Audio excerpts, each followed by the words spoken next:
இந்த நாளிலும் தேவன் காண்பித்த வசனமாவது, the word that the Lord has revealed today நீதிமொழிகளின் புத்தகம் 14வது அதிகாரம் in the book of Proverbs chapter 14 அதனுடைய முதலாவது வசனம். verse 1. புத்தி உள்ள ஸ்திரீ தன் வீட்டை கட்டுகிறாள், The wise woman builds her house, புத்தி இல்லாத ஸ்திரியோ தன் கைகளினால் அதை இடித்து போடுகிறாள். but with her own hands the foolish one tears hers down. Amen, hallelujah. Amen, hallelujah. எங்கள் எல்லாருக்கும் வீடு இருக்கிறது. Everyone here has a house.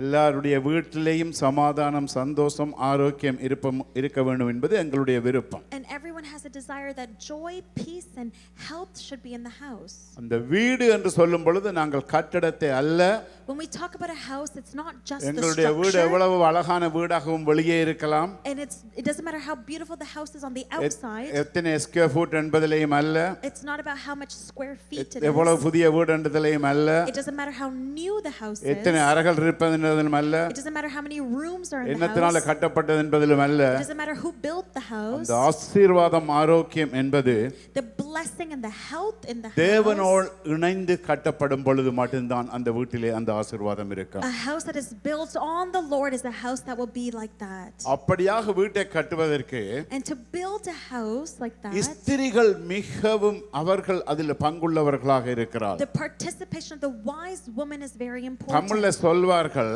In Tamil they say, மனை மனையாளுக்குரியது. a house belongs to a woman is what they say in Tamil. Hallelujah. Hallelujah. அவர்கள் தான் கூடுதலாக வீட்டிலே நேரத்தை செலவழிப்பார்கள். Because they're the ones who spend the most time in the house. அவர்கள் தான் வீட்டை சுத்தம் செய்வார்கள். They're the ones who clean the house. அவர்கள் தான் வீட்டை அழகாக வைத்திருக்க வேண்டும் என்று விரும்புவார்கள். They're the ones who have a desire to keep the house nice.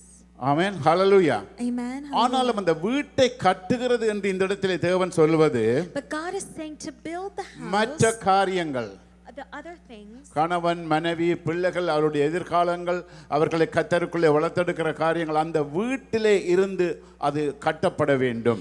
the husband, the wife, the children, they are built from this type of a house. அதை செய்வதற்கு ஸ்திரீகளுக்கு ஞானம் வேண்டும். And to this the women need wisdom. அதான் இந்த இடத்துல Solomon ஞானி சொல்லுகிறார், புத்தியுள்ள ஸ்திரீ தன் வீட்டை கட்டுகிறாள். That's what Solomon says here. The wise woman builds her house. ஒரு வீட்டை அவள் கட்ட வேண்டுமாக இருந்தால், If you want to build your house, அவளுக்கு ஞானம் தேவை. you need wisdom. ஞானம் எங்கே இருந்து பெற முடியும்? And where does this wisdom come from? நீதிமொழிகள் 1:7 சொல்கிறது, It says in the book of Proverbs chapter 1 verse 7, கர்த்தருக்கு பயப்படுதலே ஞானத்தின் ஆரம்பம். the fear of the Lord is the beginning of knowledge. ஒரு ஸ்திரீ கர்த்தருக்கு பயப்படுவாளாக இருந்தால், If a woman fears the Lord, கர்த்தருடைய வார்த்தையின்படி அவள் நடப்பாள். and if she walks according to அந்த the ஸ்திரீ word, கர்த்தருடைய வார்த்தையின்படி பிள்ளைகளை வளர்ப்பார்கள். and if this woman raises her children according to the word, அந்த ஸ்திரீ கர்த்தருடைய வார்த்தையின்படி கணவனோடு நடப்பார்கள். and if this woman walks in the word with her husband, ஜெபம் பண்ணுவார்கள், and they pray, வாக்குத்தத்தங்களை பிடித்துக் and கொள்வார்கள், they hold on to the promises, அந்த வீட்டிலே நிச்சயமாக தேவன் உலாவுவார். then 100% that house will have the தேவன் dwelling of the வாசம் Lord. பண்ணுவார். God will dwell there. இன்னொருத்தல வேதத்தில் சொல்லப்படுது சங்கீதத்திலே, And then it says in the book of Psalms, கர்த்தர் வீட்டை கட்டாராகில் கர்த்தருடைய பிரயாசம் விருதா. if the Lord builds the house, will his work go to vain? கர்த்தர் வீட்டை கட்டுவதற்கு For God to build the house, நாங்கள் இடம் கொடுக்க வேண்டும். we have to give him room. இந்த ஞானமுள்ள ஸ்திரீ கர்த்தருக்கு இடம் கொடுக்கும் பொழுது, And when this woman gives room for the அவளுக்கு Lord, கர்த்தர் ஞானத்தை கொடுப்பார். then the Lord will give her அதனாலே wisdom, அந்த வீடு கட்டப்படும். and then it will be நம்ம built. குடும்பத்துக்குள்ளே, வீட்டுக்குள்ளே கர்த்தர் வாசம் பண்ண நாங்கள் இடம் கொடுக்க Within வேண்டும். the family, within the house, we have to give room for the Lord to dwell. Hallelujah. Say hallelujah. இந்த வேதத்திலே நாங்கள் பார்த்தோமாக இருந்தால், If we look in the Bible, அநேக ஸ்திரீகளை, புத்தியுள்ள ஸ்திரீகளாக நாங்கள் காண்கிறோம். we see many wise women. அதிலேயும் நான் பார்த்த பொழுது, And when I was looking, இந்த வாய்ஸ் வுமன் என்று சொல்லப்பட்டவர்கள், the people who were called wise women, அவர்கள் தேவனை, தேவனுடைய ராஜ்யத்தை, தேவனுடைய வார்த்தையை, தேவனுடைய வேதத்தை, பரிசுத்த ஆவியானவரை தங்களுடைய வீட்டுக்குள்ளே அனுமதித்தார்கள். they gave authority for the kingdom of God and for the presence of the Lord, the word of God, to dwell in their house. கர்த்தருடைய ஆவியானவர் அசைவாடுவது, தேவன் உலாவுவதற்கு, தேவன் வாசம் பண்ணுவதற்கு தங்கள் வீடுகளை திறந்து கொடுத்தார்கள். They opened their doors for the Holy Spirit and the presence of God to dwell in their home. அவருடைய வாழ்க்கையிலே பாடுகள் வந்தது, And in their life there had கஷ்டங்கள் வந்தது, they had problems, they had இழப்புகள் trials, வந்தது. there were certain calamities. ஆனால் முடிவு என்ன தெரியுமா? But what happens at the எல்லாம் end? சந்தோஷமும் ஜெயமும். It always ends with joy கர்த்தர் and அவர்களை with கைவிடவில்லை. victory. God never let அவர்களுடைய go of them. குடும்பங்கள் நிர்மூலமாகவில்லை. They were never destroyed. மாறாக அவர்கள் தேவனுடைய நாமத்தின் மகிமைக்காக அந்த வீடுகள் இருந்தது. Because the house was there for the glory of the name of God. அப்படியான ஒரு சில ஸ்திரீகளுடைய சம்பவங்களை நாங்கள் இந்த வேதத்திலே பார்க்க And we're போகிறோம். going to look at certain situations of these women in the Bible. என்னோடு கூட எடுத்துக்கொள்ளுங்கள். Let's all go to the book 2 ராஜாக்களின் புத்தகம் 4வது அதிகாரம். of 2 Kings chapter 4. 2 ராஜாக்கள் 4வது அதிகாரம். 2 Kings chapter 2 4. ராஜாக்கள் 4:8 In 2 Kings chapter 4 verse 8. சூனாம் என்ற ஒரு ஊரிலே In this certain village, the Shunammite. அங்கே ஒரு பெண் இருந்தால் அவளை சூனமித்தியாள் என்று அழைப்பார்கள். In Shunem there was a woman who was அது there. அவளுடைய பெயர் அல்ல. That's not her name. அந்த ஊரிலே பிறந்தபடியால் சூனாமிய ஸ்திரீ என்று If சொல்வார்கள். anyone is born in Shunem, they're called a Shunammite. அப்ப 8வது வசனம் சொல்கிறது. So it says in verse 8. இந்த இடத்துல அந்த கிராமத்துக்கு எலிசாவும் அவனுடைய வேலைக்காரனாகிய கேயாசியும் வருகிறார்கள். It says Elijah and his worker they came to this 8வது city. வசனத்தை நான் வாசிக்கிறேன். And let's read verse 8. பின்பு ஒரு நாள் எலிசா சூனேமுக்கு போய் இருக்கும்போது It says, one day Elisha went to Shunem, அங்கே இருந்த கனம் பொருந்திய ஒரு ஸ்திரீ and a well-to-do woman அவனை போஜனம் பண்ண வருந்தி கேட்டுக்கொண்டாள். was there and urged him to stay for a meal. அப்படியே அவன் பயணப்பட்டு வருகிற போதெல்லாம் போஜனம் பண்ணும்படி அங்கே வந்து தங்குவான். So whenever he came by, he stopped there to eat. இந்த இடத்துல நாங்கள் பார்க்கிறோம் அந்த கிராமத்திலே ஒரு கனம் பொருந்திய மதிப்புக்குரிய well established well respectable ஒரு woman அங்கே இருந்ததாக நாங்கள் பார்க்கிறோம். Here we see in this village that there was a well-established, a well-working, well-to-do woman. அவருக்கு கணவனும் இருந்தார்கள். She had a husband. அப்ப பாருங்கள் அவள் அந்த கிராமத்துக்கெல்லாம் அந்த எலிசா வந்து போகிற வேளையிலே And every time Elisha would come to this village, அவரை தங்களுடைய வீட்டிற்கு வரும்படி for him to come to their house, வீட்டிலே வந்து போஜனம் பண்ணி போகும்படி and for him to come to the house and அந்த eat, ஊழியக்காரனை for this minister, அவள் வருந்தி கேட்டாள் என்று இருக்கிறது. it says that she asked him, she urged தன்னுடைய him, வீட்டை அவள் திறந்து கொடுக்கிறாள். she opens her house for him. அது மாத்திரமல்ல அவர்களோடு ஃபெலோஷிப் வைக்கிறதை அவள் விரும்புகிறாள். And not only that, but she wants to have fellowship with him. அவள் உபசரிக்கிறாள். She's being hospitable towards அந்த him. பெண் பாருங்க 9வது வசனத்தில் சொல்லப்படுது. And it says in verse 9, அவள் தன் புருஷனை நோக்கி she said to her husband, இதோ நம்மிடத்தில் எப்போதும் வந்து போகிற தேவனுடைய மனுஷனாகிய இவர் பரிசுத்தவான் என்று காண்கிறேன். she says, I know that this man who often comes our way is a holy man of God. பாருங்கள் அவளுக்குள்ளே See, within her, அந்த ஆவிகளை பகுத்தறிகிற அந்த அந்த ஞானம் அவளுக்குள்ளே இருக்கிறது. she had the wisdom to discern the spirit. எத்தனையோ பேரை அவள் பார்த்திருக்கலாம். She must have seen so ஆனா many இந்த people. ஊழியக்காரனை ஸ்பெசிபிக் அவள் தன்னுடைய கணவனுக்கு சொல்லுகிறாள். But when this man of God, the servant, is being spoken of to her our husband, தேவனுடைய மனுஷனாகிய இவர் பரிசுத்தவான் என்று காண்கிறேன். she can identify that this is a holy man of God. Amen hallelujah. Say amen, அந்த hallelujah. பரிசுத்தவான் சாதாரணமாக வந்து அவர் உணவு உண்டு விட்டு போக கூடாது. She says that this holy man of God should not just come as an ordinary person, அவருக்கு நாங்கள் தங்கி இருப்பதற்கு ஒரு ரூமையும் மேல் வீட்டிலே கட்டி but we should build an upper room for him to lodge, அவருக்கு ஒரு கட்டிலையும் போட்டு give him a bed, அவருக்கு ஒரு மேசையும் கொடுத்து give him a table, அவருக்கு ஒரு கதிரையும் கொடுத்து give him a chair, அவருக்கு ஒரு லாம்பையும் கொடுத்து give him a lamp. எல்லா வசதிகளையும் ஏற்படுத்தி கொடுத்த பொழுது We should give all facilities to அந்த him, வீட்டிலே தேவனுடைய வேதம் வாசிக்கப்படும். so that there the word of the Lord will be தேவனுடைய read. ஜெப சத்தம் கேட்கும். There we will hear the sound of தேவனுடைய prayer, அற்புதங்கள் அதிசயங்கள் நடப்பதற்கு அந்த இடத்திலே தயாராகப்படுகிறது. so that miracles and signs and wonders can birth from this place. அந்த ஊழியக்காரன் கடந்து சென்று மற்ற இடங்களில் ஊழியம் செய்வதற்கு So that this man of God, when he goes to other areas to do the work of இந்த the வீடு Lord, எல்லா ஆயத்தங்களையும் செய்து கொடுக்கிறது. this house will be a place of preparation. அவனுடைய நேரங்கள் பிரயாணங்களிலேயும் அவர்களுடைய சாப்பாடு டைம்கள் எல்லாம் போகாமல் தன்னுடைய வீட்டிலே எல்லா வசதியும் அவள் ஏற்படுத்தி கொடுப்பதனாலே So that he doesn't waste his time going from place to place to find food in this house, everything will be there for him. தேவனுடைய நாமம் மகிமைப்படுவதற்கும் So that the name of the Lord will be glorified. தேவனுடைய ராஜ்யம் விருத்தியாவதற்கும் So that the kingdom of God will grow. இந்த ஸ்திரீ காரணமாக இருக்கிறாள். This woman urges it. அதனால் தான் அவள் புத்தியுள்ள ஸ்திரியாக இந்த வேதம் That's why சொல்லுகிறது. the Bible calls her a wise woman. Amen hallelujah. Hallelujah. அது மட்டுமல்ல Not only that, அவள் அப்படியாக வீட்டை கொடுத்து அவன் தங்க இருக்கிற நாட்களிலே in the days that he was staying at the house, ஒரு நாள் அவன் அங்கே வந்து அந்த அறை வீட்டிலே தங்கி அங்கே படுத்து கொண்டிருந்தான். one day when Elisha came and went to his room to lie down, இப்ப இந்த எலிசாக்கு ஒரு அவன் மனதுருக்கமானவன். Now Elisha is a man of அவன் compassion. யோசிக்கிறான், எதற்காக இந்த பெண் எங்களை எப்படியாக அவளங்களை அனுசரிக்கிறாளே. He's thinking, why is this woman being so இந்த கிராமத்தில் hospitable? எத்தனையோ பேர் இருக்கிறார்கள். There's so many people in this village. ஆனால் இந்த பெண் எங்களை அன்பாக உபசரிக்கிறாளே. But why is she so நாங்கள் hospitable இவருக்கு and ஒன்றும் loving? செய்ததில்லையே என்று We've never சொல்லி done anything for her. தன்னுடைய வேலையாகிய கேயாசியை நோக்கி கேட்கிறான். So he looks to his servant Gehazi. இந்த பெண் இப்படியாக எங்களை உபசரிக்கிறபடியினாலே. And he says, because this woman is so caring over us. 13வது வசனத்திலே Verse 13. அவன் கேயாசியை பார்த்து, He looks to இதோ Gehazi. இப்படிப்பட்ட சகல கர்சனைகளோடும் எங்களை விசாரித்து வருகிறாயே. And he says, you have gone through all this trouble for உனக்கு நான் us. என்ன செய்ய வேண்டும்? ராஜாவினிடத்திலாவது சேனாதிபதியினிடத்திலாவது உனக்காக நான் பேச வேண்டிய காரியம் ஒன்று உண்டோ என்று அவளை கேள் என்றான். He says, now what can be done for you? Can we speak on your behalf for the king or the commander of the army? Elisha நேரடியாக கேட்கவில்லை. He didn't ask than face to face. வேலைக்காரனை கேட்கும்படியாக சொல்லுகிறான். He asked his servant to ask. அப்பொழுது அதற்கு அவள், Then she N replied, ஜனத்தின் நடுவே நான் சுகமாய் குடியிருக்கிறேன். I have a home among my own நான் people. மிகவும் சந்தோஷமாக எங்கள் ஜனங்கள் மத்தியிலே இருக்கிறேன். She says, I live happily amongst நான் my உங்களிடத்திலிருந்து people. ஒன்றையும் எதிர்பார்க்கவில்லை என்பதாக அவள் சொல்லுகிறாள். So she says, I haven't expected anything from you. அப்ப இப்பொழுது எலிசா கேயாசியை பார்த்து கேட்கிறான், Then Elisha looks to his servant அவளுக்கு செய்ய வேண்டியது என்ன? and says, what can be done for her?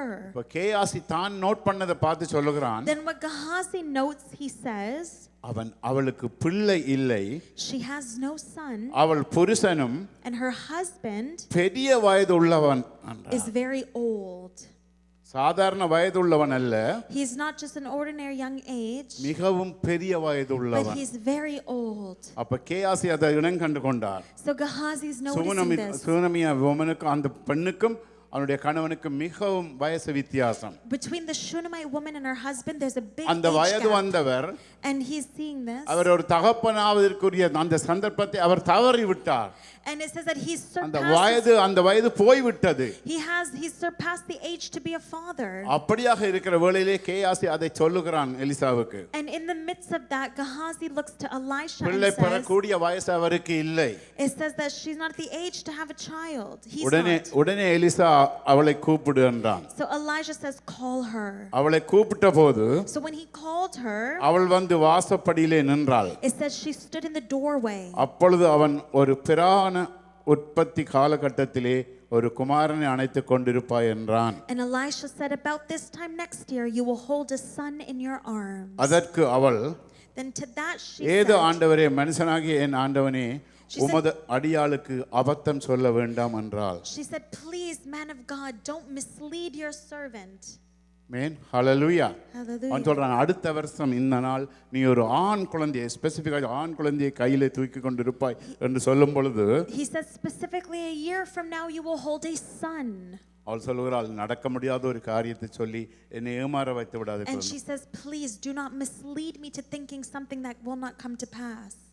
Hallelujah. Hallelujah. இப்படியாக சொல்லும் பொழுது And then when she said அவள் this, சரியாக ஒரு வருடத்திலே அந்த உற்பத்தி காலத்திலே அவள் ஒரு ஆண் குழந்தையை பெற்றெடுத்தாள். exactly the next year she gave birth to சொன்ன a son. வார்த்தையின்படியே நடந்தது. Exactly as the word had said it happened. அவள் மிகவும் சந்தோஷமாக இருந்தாள். And she was so happy.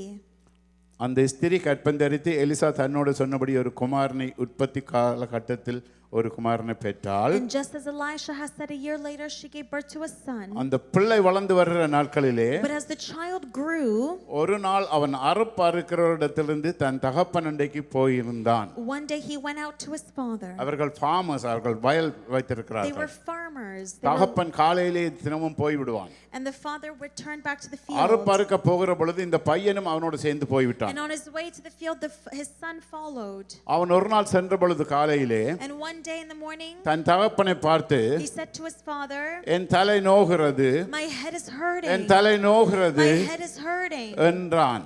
He says this. திரும்ப சொன்னான், தன் தலை நோகிறது என்று He's சொல்லி. saying again and again, my head, my அப்பொழுது அந்த head. தகப்பன் Then the father, அவனை தாயிடத்திலே அனுப்பிவிட்டான். he says, carry him to his mother. அவன் வீட்டுக்கு அனுப்பிவிட்டான். They sent him home. அந்த பிள்ளை வந்து தாயின் மடியிலே And then on the lap of his mother, அவன் படுத்திருந்தான்.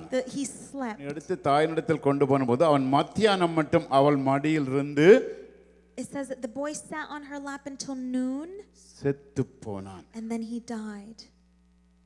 பாருங்கள், வாக்குத்தத்தம் பண்ணி கொடுக்கப்பட்ட பிள்ளை See, this is a boy that was given through a promise. தாயின் மடியிலே செத்து But போய்விட்டார். then he died in his mother's lap. எப்படியான ஒரு கொடுமையான time. Imagine the type of situation. அவள் என்ன செய்தால் பாருங்கள். And then what happened? புத்தியுள்ள ஸ்திரீ This wise woman அவள் மேலே ஏறி போய் says she went தாங்கள் upstairs எலிசாவுக்கு கட்டி கொடுத்த அந்த ரூமில் போய் to the room that was built for Elisha. Elisha படுக்கிற பெட்ல போய் Then she goes to that bed மரித்த பிள்ளையை வைத்து விட்டு and she left the child who's கதவை dead. அடித்து பூட்டி விட்டு She shut the door சாவியையும் எடுத்துக்கொண்டு and she went out கணவனிடத்தில் போய் and said to her husband, சொல்லுகிறாள், நான் எலியா இருக்கிற இடம் வரையும் போய் வர வேண்டும். she says, I need to go to the place where Carmel அந்த Elisha பர்வத is. மலை வரைக்கும் நான் போய் வர வேண்டும். She says, I need to go to அவள் where. கணவனுக்கு கூட சொல்லவில்லை She didn't even tell her husband இந்த பிள்ளை மரித்து விட்டான் என்று. that the son had died. அவள் பக்தியுள்ள ஸ்திரீ. She's a strong woman. அவள் நெகட்டிவ் விஷயங்களை சொல்லவில்லை. She doesn't want to say negative அவள் things. அதை அடைத்து வைத்தாள். So she suppressed it. காரணம், Why? அந்த நாட்களில் ஒருவர் மரித்தால் 24 மணித்தாளத்துக்களை அவர்களை அடக்கம் பண்ண வேண்டும். Because if somebody dies within the 24 hours, you must bury the body. அவள் அந்த சாவியை வைத்து விட்டால் யாராவது கொண்டு அடக்கம் பண்ணி விடுவார்கள். So she says, if I tell this, then someone will come and funeralக்குரிய bury அரேஞ்ச்மென்ட்ஸ்களை செய்து விடுவார்கள். They'll begin the funeral arrangements. என் பிள்ளை சாக மாட்டான். But my son will கர்த்தர் not தந்த பிள்ளை. die. Because this is a child யார் that God gave. வாக்குத்தத்தம் பண்ணினாரோ And whoever he அவருடைய promises, பாதத்தில் நான் போய் நிற்பேன் என்று சொல்லி I will be at his feet. அவள் தன்னுடைய பிரச்சனையை அடைத்து வைத்து விட்டு So she suppressed her problem. தன்னுடைய பிரச்சனையை தேவனுடைய பாதத்திலே வைக்க கடந்து செல்கிறாள். And she puts her problem at the அவள் feet ஓடி of போகிறாள். God. So she hits the road. கழுதையின் மேல் கணம் கட்டி பறந்து And செல்கிறாள். she gets on top of the donkey and she goes. அங்க போகிற வழியிலே And on the way, தூரத்திலேயே எலிசா கண்டுட்டான். from afar, Elisha saw her. கண்டுட்டி தன்னுடைய வேலைக்காரனுக்கு சொல்றான், And he looks to a servant. இதோ சுனமியால் வருகிறாள். And he says, the Shunammite woman கணவன் is எப்படி coming. பிள்ளை எப்படி என்று அவளிடத்தில் விசாரி. Ask how the husband and the son is. அப்படியாக சொல்லுகிறான். And that's what Elisha says. அவன் அப்படியே அவன் விசாரித்தான். And then he inquired. 27வது வசனம் சொல்லுது, Then verse 27 it says, பர்வதத்தில் இருக்கிற தேவனுடைய மனுஷனிடத்திலே வந்து when she reached the man of God at the mountain, காலை பிடித்துக் கொண்டாள். she took hold of his feet. தன் பிள்ளைக்காக காலில் விழுகிறாள். For her child she தன்னுடைய falls. குடும்பத்துக்காக காலில் For விழுகிறாள். her family she falls at தேவனுடைய his feet. ஊழியக்காரனுடைய பாதத்திலே விழுகிறாள். She falls at the feet of இன்னைக்கு the யார் servant யாரெல்லாம் of God. ஸ்திரீகளா இருக்கிற நாங்கள் தாய்மார்கள் சகோதரிமார்கள் தேவனுடைய பாதத்திலே நாங்கள் விழுவோமாக இருந்தால் So to all the mothers, all the sisters here, if you fall நமக்கு to the feet of தேவன் God, நிச்சயமாக அற்புதம் செய்வார். then definitely God will do a அவர் உங்கள் miracle. கண்ணீரை காண்கிற தேவன். He sees your tears. அவள் காலை பிடித்துக் கொண்டாள். So she took hold of his feet. அப்பொழுது கேயாசி அவளை விலக்கி விட வந்தான். And then Gehazi came தேவனுடைய over. மனுஷன் அவளை தடுக்காதே, அவள் ஆத்மா துக்கமா இருக்கிறது என்று சொல்லி அவருக்கு சொன்னான். He pushed her, but Elisha said, do not leave her alone. She's in bitter distress. அப்பொழுது அவள் சொல்லுகிறாள் எலிசாவை பார்த்து, Then she looked at Elisha நான் and என்னுடைய said, ஆண்டவனிடத்தில் ஒரு குமாரனை வேண்டும் என்று கேட்டதுண்டோ? she said, did I ask you for a son, my எனக்கு Lord? எனக்கு அபத்தம் சொல்ல வேண்டாம் என்று நான் சொல்லவில்லையா Didn't I என்றாள். tell you, don't raise my hopes? நான் கேட்கவில்லை, நீங்கள் தான் ஜெபித்தீர்கள், நீங்கள் தான் வாக்குத்தத்தம் சொன்னீங்கள் I didn't ask, but you prayed and you gave this promise. என்று சொல்லும் பொழுது And as she says this, Elisha தன்னுடைய வேலைக்காரனை இடத்திலே Elijah says to his servant, தன்னுடைய கையில் இருந்த கோலை கொடுத்து விடுகிறான். tuck your cloak into your belt. சீக்கிரமா போய் Go right away. போற வழியில யாரோடும் நீ பேசக்கூடாது. And on your way, do not greet anyone you மற்றவர்கள் meet. பேசினாலும் நீ பதில் கொடுக்க கூடாது. And even if anyone greets you, do not இந்த answer. கோலை கொண்டு அவன் மேல் வாய் என்று கொடுத்தான். Lay my staff on the boy's face. ஆனால் அந்த ஸ்திரீ But that woman எலியாவுக்கு சொன்னாள். looked to Elisha. 30வது வசனம், Verse 30. பிள்ளையின் தாயோ, But the child, நான் உம்மை விடுகிறதில்லை என்று கர்த்தரின் ஜீவனை கொண்டும் உம்முடைய ஜீவனை கொண்டும் சொல்லுகிறேன் என்றாள். he says, as surely as the Lord lives and as you live, I will not leave அப்பொழுது you. அவன் எழுந்திருந்து அவள் பின்னே போனான். So he got up and followed her. அவன் யார் வாக்குத்தத்தம் சொன்னானோ, Says whoever gave this யாருடைய promise, வாயிலிருந்து வாக்குத்தத்தம் வந்ததோ whose mouth did this promise அவன் come வந்து from? அந்த பிள்ளையை பார்க்க வேண்டும். He says, I have to see this boy. அவனாலே அதை சுகமாக்க முடியும் என்று அவள் விசுவாசித்திருந்தாள். She has believed that he will be healed. உம்முடைய கோலை அனுப்புறதுக்காக நான் வரவில்லை, So he says, I have not come. நீர் வர வேண்டும். Says, you must come. அப்பொழுது எலியா பின்னாலே ஓடுகிறான், எலிசா பின்னாலே ஓடுகிறான். Elisha runs behind. அப்படியே போய் அவன் அந்த கேயாசி அந்த கோலை வைத்த பொழுது Then when Gehazi put the staff on the ஒன்றும் boy's நடக்கவில்லை. face, nothing happened. அவன் திரும்பி வந்து சொல்லுகிறான், So he came back அந்த பிள்ளை அப்படியே கட்டில் மேல் செத்து கிடக்கிறான். and said, the boy has not awakened, he's still dead. இப்பொழுது எலிசா வருகிறான். Then Elisha reached the 32வது house. வசனம். Verse 32. எலிசா வீட்டிற்குள் வந்த பொழுது When Elisha reached the house, இதோ அந்த பிள்ளை அவன் கட்டிலின் மேல் செத்து the கிடந்தான். boy was there lying dead on his couch. கட்டிலின் மேல் செத்து கிடந்தான். He was dead on the couch. அப்பொழுது And then எலிசா Elisha, ஜெபம் பண்ணுகிறான், சுற்றி சுற்றி he circles the boy than and கையை begins to pray. வைக்கிறான். He's laying his அவனுடைய hand. உடலை தன்னுடைய உடலோடு அணைத்துக் கொள்ளுகிறான். He's sitting. ஒரு சில நேரங்களுக்கு பின்பு Then for certain moments later, அந்த பையன் உயிரோடு எழுப்பப்பட்டான். then the boy was resurrected. இப்பொழுது அவன் வேலைக்காரனை பார்த்து சொல்லுகிறான், And then he looks to the அந்த servant ஸ்திரியை வர சொல்லு, and he calls this woman. பிள்ளையை எடுத்துக்கொண்டு போக He சொல்லு. says, take this boy. அவள் அரை வாசல்ல வந்து நின்றாள். And they stand at the doorway. மரித்து போய் படுக்கையில் இருந்த பிள்ளை எழுந்திருக்கிறான். Now this once dead, now அவள் resurrected பிள்ளையை son, பார்க்கவில்லை. he didn't look at the பிள்ளையை boy. எடுத்துக்கொண்டு ஓடவும் இல்லை. He didn't even run away with the நாங்களாண்டா boy. என்ன செய்வோம், ஓடி போய் பிள்ளையை தூக்கிக்கொண்டு ஓடிடுவோம், இருந்திடவும் What இல்லை. would we have done? We would have ran and taken the boy. அவள் போய் But then she என்ன went. செய்தாலாம், What did she do? எலிசாவின் காலிலே விழுந்து நன்றி செலுத்தினாள். She came and fell at Elisha's feet and bowed to the ground. பொழுது அவள் உள்ளே போய் 37வது வசனம், Verse 37. அவன் பாதத்தில் விழுந்து She fell at his feet, தரை மட்டும் பணிந்து bowed to the than ground. குமாரனை எடுத்துக்கொண்டு வெளியே போனாள். Then she took her son. முதல்ல தேவனுக்கு நன்றி செலுத்தினாள். Very first, she thanked the Lord. தேவனுக்கு நன்றி செலுத்தினாள். She thanked the எந்த Lord. பாதத்தில் விழுந்து நீ வர வேண்டும், இந்த இடத்தை விட்டு நான் போக மாட்டேன் என்று சொல்லி அங்க பிடித்தாளோ, To the woman who came and grabbed hold of the feet, அதே தேவனுடைய மனுஷன்ல பாதத்தில் விழுந்து in the same way at the feet of this man of தேவனுக்காக God, தேவனை நோக்கி she looked to God thanks பண்ணினாள். and she began to thank him.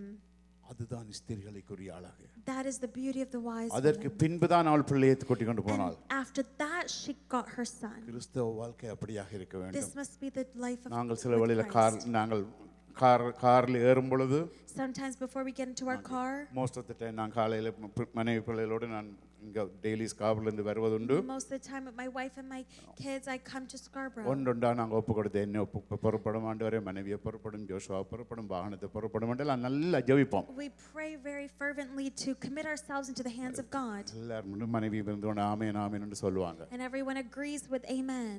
போயிட்டு இரவு வந்து காரை விட்டுட்டு எல்லாரும் போடுவோம், ஒரு தரம் நன்றி சொல்லுவோம். But then at the end of the night, we come home, we all just get out of the car and we don't say thank எத்தனை you. பேர் அப்படி பார்க்குறீங்க? How many of you are like that? சில ஆளுங்க தூரம் ஒன்றியல் எங்கேயும் போயிட்டு வந்தா ஆறுதல் இறங்கிட்டு சோத்திரம் ஆண்டவரே கொண்டு வந்து சேர்த்ததுக்கு நன்றி என்று சொல்லுவோம். Sometimes only when we go to far places and come back, then we thank the Lord. Thank you for bringing us back safely. எங்களுடைய ஜெபத்தை கேட்டு கர்த்தர் எங்களுக்கு ஒரு காரியம் செய்யும் பொழுது, When God hears our prayer and does something, காரியத்தை சுதந்தரிக்கும் முன்பதாக but before the thing is done, எங்களுக்காக இறங்கின தேவனுக்கு, to the God who came down எங்கள் for ஜெபத்தை us, கேட்ட to தேவனுக்கு, the God who hears our எங்களுக்கு அற்புதம் prayers, செய்த to the தேவனுக்கு God who does நாங்கள் நன்றி miracles, செலுத்த கடமைப்பட்டிருக்கிறோம். let us always thank அந்த Him. ஸ்திரீனுடைய இருதயம் And the heart of the woman, நன்றி செலுத்துற இருதயம். it was a heart of thanksgiving. அப்படியாக இருந்தபடியினாலே And தான் because she was like that, அந்த இடத்திலே பாருங்கள், in this situation, we can அவளுடைய see துக்கம் சந்தோஷமாக that her மாறியது. tears turn into joy. துக்கம் சந்தோஷமாக Her மாறியது. tears turn into தேவனுடைய joy. வார்த்தை இருக்கிற வீட்டிலே Because the house with the word of the Lord, துக்கம் நிலைநிற்க முடியாது. there cannot be sadness. தேவன் வாசம் பண்ணுகிற வீட்டிலே In a house where God கூக்குரல் dwells, கேட்க முடியாது. there will not be sounds of அவள் tears. எவ்வளவு விசுவாசமான பெண் என்று பாருங்கள். And let's see how faithful of a woman she was. மரித்த தன்னுடைய பிள்ளையை That a child who had died, அவள் விட்டுட்டு அவள் போயிருக்க வேண்டியது ஃபியூனரல் ஹோமுக்கு, ஃபியூனரல் அரேஞ்ச்மெண்ட்டுக்கு போயிருக்க வேணும். she should have gone for funeral arrangements. ஆனால் அவள் தேவ மனுஷனிடத்தில் ஓடுறாள். But rather she ran to the man மரித்து of விட்டான்னு God. தெரியும். She knows he's dead. ஆனாலும் But அவளுக்குள்ள இருந்த வைராக்கியம், the zeal she had inside, unshakable faith, an unshakable faith. அசைக்க முடியாத It was விசுவாசம். an unshakable நான் faith. போவேன், She said, I will go. நான் என் தேவனிடத்திலே மன்றாடுவேன், I will intercede தேவன் for எனக்காக God. என் பிள்ளை எழுப்பி And தருவார். God will resurrect my child. தேவன் கொடுத்தார். And she gave it to him. அவள் அப்படியாக செய்ததுக்கு காரணம், And the reason for this is தேவன் அவளை because மறக்க முடியாது. she never forgot God. ஏனென்று சொன்னால், Why? எடுத்துக்கொள்ளுங்கள் எரேமியாவின் புத்தகம் 31வது அதிகாரம் அதனுடைய 16வது வசனம். எரேமியா